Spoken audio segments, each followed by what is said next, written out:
नमस्कार, उड़ान आईएएस अकादमी के छत्तीसगढ़ समसामयिक प्रश्नोत्तर श्रृंखला में मैं सुधीर वर्मा पुनः एक बार आप सभी का स्वागत करता हूं। इस प्रश्नोत्तर श्रृंखला में हमने प्रयास किया है हाल फिलहाल में चर्चित उन सभी घटनाक्रमों को आप तक प्रश्नोत्तर के माध्यम से पहुंचाने का जो आपके एग्जाम के पॉइंट ऑफ व्यू से अत्यंत महत्वपूर्ण है।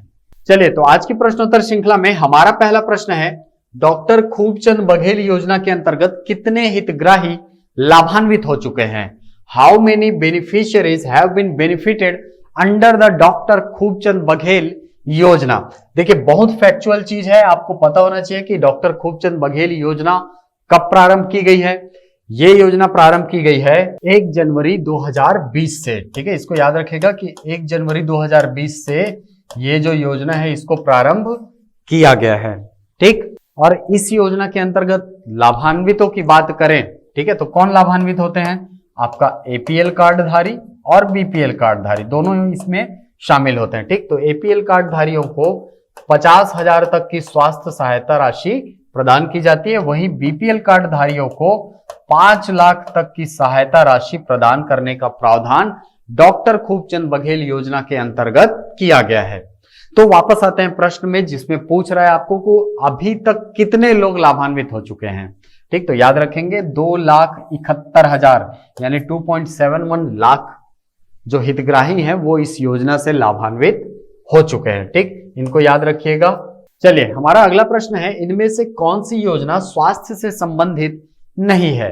Which of the following scheme is not associated with health?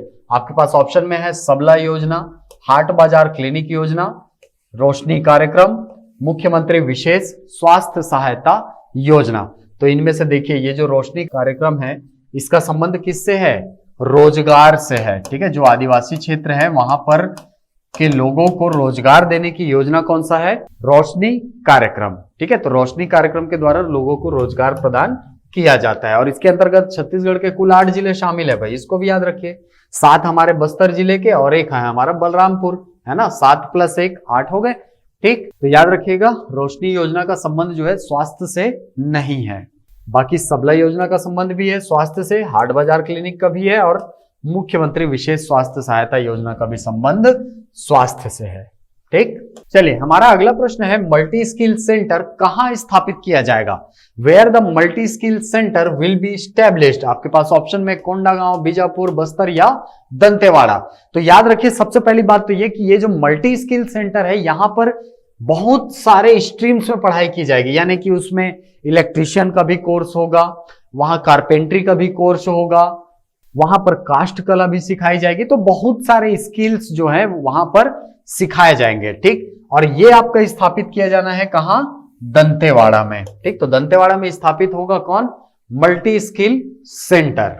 ठीक, चलिए, हमारा अगला प्रश्न है, प्रदेश में अद्यतन 4,87,000 भू अधिकार पट्टों के माध्यम से कितनी भूमि का पट्टा दिया जा चुका है? How many land lease certificate, जिसको हम क्या बोलते हैं पट्टा, has been distributed through the updated 4,87,000 भू अधिकार पट्टाज इन द स्टेट? तो याद रखिएगा 51 लाख एकड़ की जो जमीन है, 51 लाख एकड़ की जमीन ये भू अधिकार पट्टों के माध्यम से दी जा चुकी है। ठीक, चलिए, हमारा अगला प्रश्न है, स्वामी आत्मानंद शासकीय इंग्लिश मीडियम स्कूल योजना के तहत कितने सरकारी आदर्श अंग्रेजी मीडियम स्कूल खोले जाएंगे?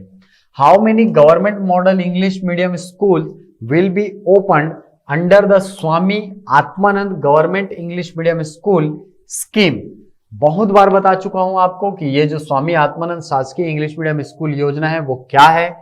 इसके द्वारा अंग्रेजी माध्यम के विद्यालय खोले जाएंगे, क्योंकि हमारे यहाँ इंग्लिश में बच्चों का हाथ थोड़ा तो तंग है, आप इस बात को मानते हैं। ठीक, कुल 52 ऐसे स्कूल खोले जाएंगे जो शासकीय होंगे और वहां पर पढ़ाई कौन से मीडियम में की जाएगी?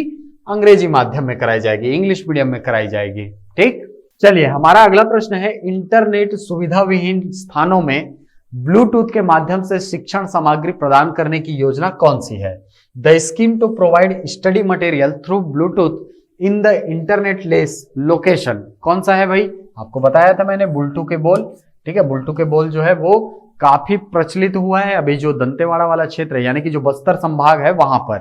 ठीक, इस योजना के तहत क्या किया जाता है, जो इंटरनेट सुविधा विहीन क्षेत्र हैं, ठीक है, जैसे कि हम लोग का बस्तर का संभाग जो है वहां पर इंटरनेट की पहुंच उतनी ज्यादा नहीं है, ठीक, तो वहां पर ब्लूटूथ के माध्यम से शिक्षण सामग्री प्रदान की जाती है बच्चों को, ठीक है, जिससे कि उनकी पढ़ाई में निरंतरता बनी रहे, ठीक। और ये जो बुलटू के बोल है, ये कार्यक्रम चलाया जा रहा है आपका कौन सी योजना के अंतर्गत?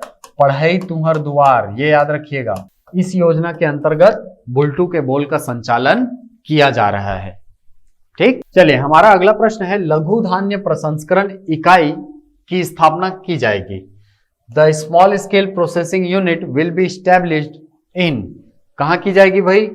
कितने बार बता चुका हूं आपको इसको, कांकेर में स्थापित की जाएगी, है ना। लघु धान्य प्रसंस्करण इकाई कहां स्थापित की जाएगी? कांकेर में। कांकेर तो क्षेत्र ही बन गया भाई, बहुत सारे प्रसंस्करण इकाई, चाहे वो मशरूम प्रसंस्करण इकाई हो, मशरूम प्रशिक्षण केंद्र वहां पर खोला गया है, ठीक। कोदो कुटकी हो गया आपका, ठीक है, बहुत सारे प्रसंस्करण केंद्र जो है वो कांकेर जिले में हाल फिलहाल में खोले गए हैं, तो आप जगह के सहित उसको याद रखेंगे। हर्रा प्रसंस्करण केंद्र हो गया, ठीक। चलिए हमारा अगला प्रश्न है, हाल ही में पत्रकार कल्याण कोष से आर्थिक सहायता की सीमा 50,000 से बढ़ाकर कितनी कर दी गई है? The limit of financial assistant from journalist welfare fund has been recently increased from 50,000 to, पहले ये जो कल्याण कोष था, पत्रकार कल्याण कोष, इसके अंतर्गत जो आर्थिक सहायता दी जाती थी वो कितनी दी जाती थी? 50,000 रुपए, ठीक है। इसके अंतर्गत जो रजिस्टर्ड पत्रकार होते थे उनको कितना दिया जाता था? 50,000 रुपए आर्थिक सहायता के रूप में दिया जाता था। और हाल फिलहाल में इसको बढ़ाकर, इस सहायता राशि को बढ़ा दिया गया है और कितना किया गया है? 2 लाख रुपए कर दिया गया है, ठीक। चलिए हमारा अगला प्रश्न है, छत्तीसगढ़ पत्रकार सुरक्षा, ठीक है, इसको सुधार लेंगे। छत्तीसगढ़ पत्रकार सुरक्षा कानून तैयार करने हेतु किसकी अध्यक्षता में समिति गठित की गई है? To frame the Chhattisgarh Journalist Security Act, a committee has been established under whose chairmanship?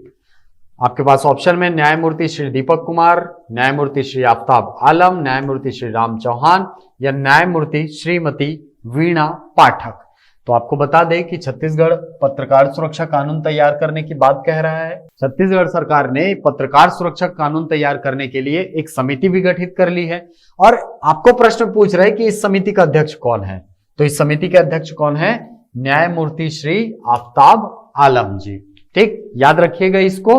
चलिए हमारा अगला प्रश्न है, छत्तीसगढ़ विधानसभा के उपाध्यक्ष कौन है? The deputy speaker of the Chhattisgarh legislative assembly is, कौन है भाई? आपके पास ऑप्शन में श्री मोहन मंडावी, श्री महेश नेताम, श्री मनोज मंडावी या श्री चंद्रकांत गंगराडे। कौन है? याद रखिएगा मनोज मंडावी जी, ठीक है। मनोज मंडावी जी जो हैं वो वर्तमान में छत्तीसगढ़ विधानसभा के उपाध्यक्ष हैं। तो ये थे हमारे समसामयिक प्रश्नोत्तर श्रृंखला के अंतर्गत आज के कुल 10 प्रश्न और उनके आंसर कीज। आशा करता हूं ये वीडियो आपको पसंद आया होगा। यदि ये वीडियो पसंद आए तो इसे लाइक करें, शेयर करें, यूट्यूब पर कॉमेंट करें और हमसे निरंतर जुड़े रहने के लिए हमारे यूट्यूब चैनल को सब्सक्राइब करना ना भूलें। मिलते हैं अगली कक्षा में कुछ नई जानकारियों के साथ, कुछ नए प्रश्नों के साथ। तब तक के लिए थैंक यू।